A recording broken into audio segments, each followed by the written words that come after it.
So today we're going to be working on this multiple item still life. The first thing I'm going to do is very lightly draw that wall line,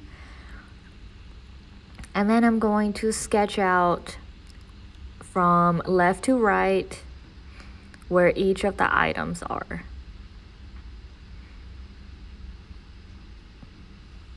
So you have to have a very light hand in this. If you notice, my hand is very far away from the tip of the pencil. So this is just a rough sketch. I always start off with a rough sketch and try to get my measurements correct. So for the cube, I'm looking at the top, around it, how long it's supposed to be. I know you guys are probably tired of drawing cubes by now. And then start on my sphere and I'm going to be correcting it as I go.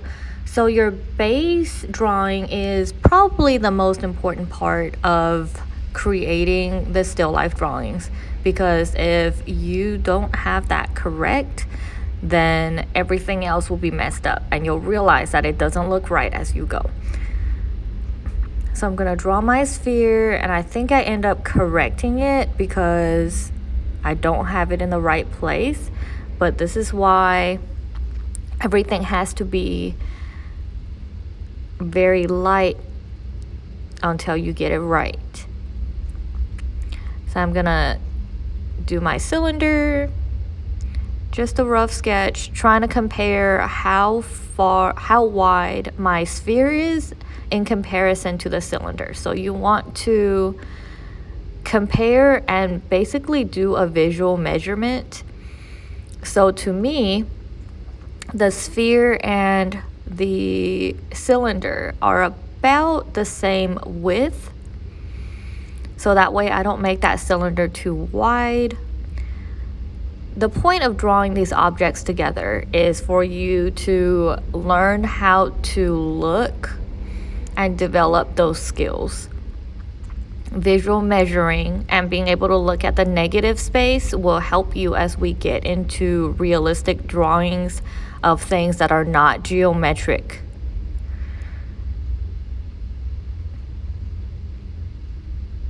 So obviously this pyramid is laying on top of the two objects. So you'll have to see where everything hits, right? So also that top is not pointy because you want to draw everything as realistic as possible. And that's why I'm focusing on making sure that that top looks exactly like what it should. So as I was saying, you have to make sure that you know where everything hits and make sure that it's hitting in the right places. Like that bottom is kind of touching the cone, but not really touching the cone. Just that tip is touching the cone in the corner.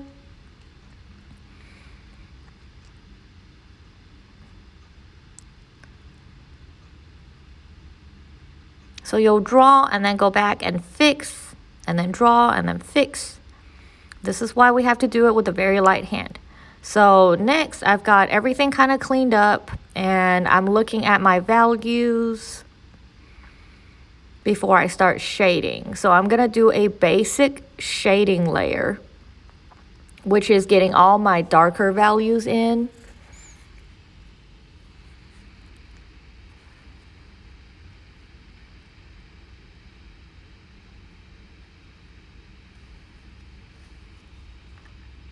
And I'm just doing a basic, very, very basic. It does not have to be the exact same. I've seen a lot of you guys where you're shading one object at a time and you're making them perfect as you shade it.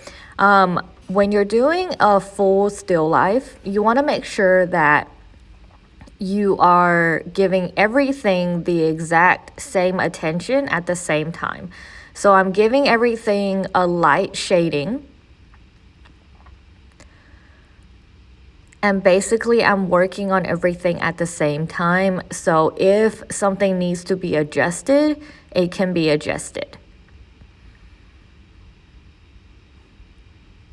So you don't want to only work on one object at a time, because then you might get a value that's too dark or too light. And if it's too light, obviously you can add more value on there. But if it's too dark, you won't be able to take it away. So even if something is the darkest value, I'm not doing the very, super dark values as of right now. So I'm just kind of shading everything in.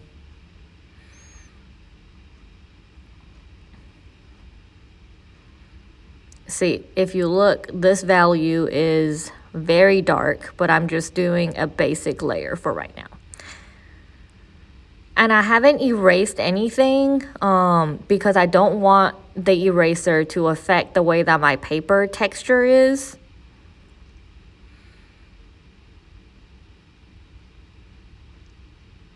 So the lines that you mess up on doesn't really matter.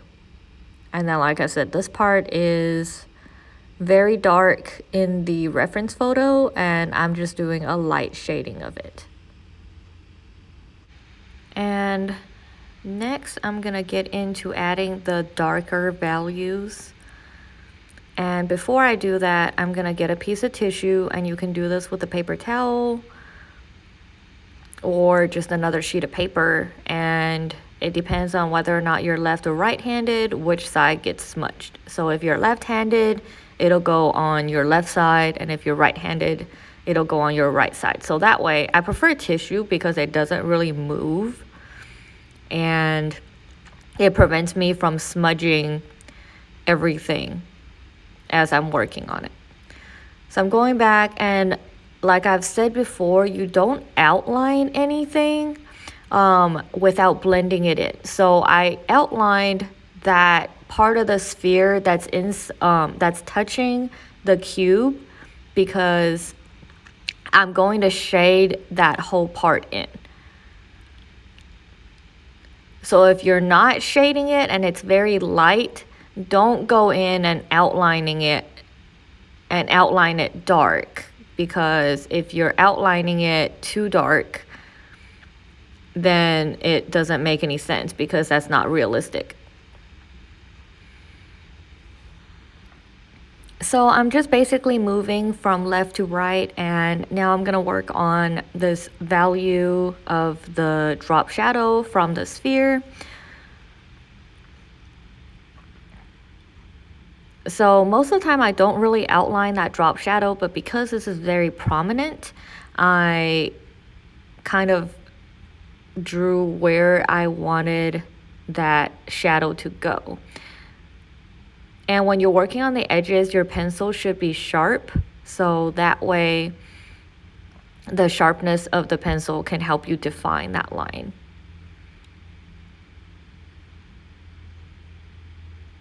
And as I'm working, I'm always looking at my reference photo.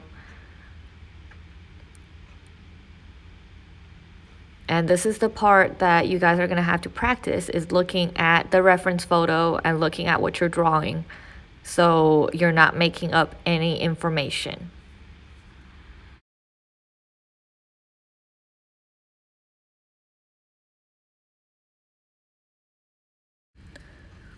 So here I'm gonna add this shadow, and you see that I'm only kind of outlining that little part, because that shadow that it's gonna create from being on top of that whatever shape it is, the form, it's going to be very dark due to the cast shadow. So that's the only reason why I am outlining that part. And then I'm gonna fix it just a little bit, because that bottom should not be bent.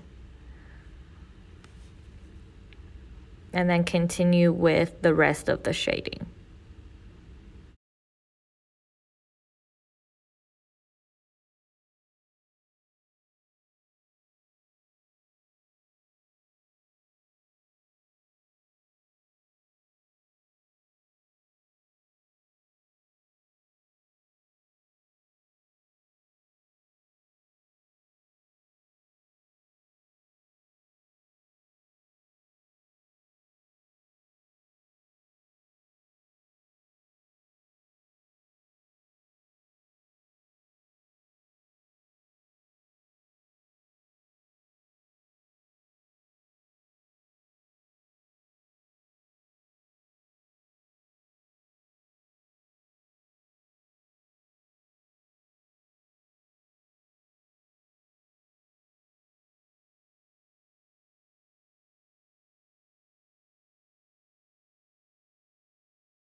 And this is the end result. Sorry, it's sideways.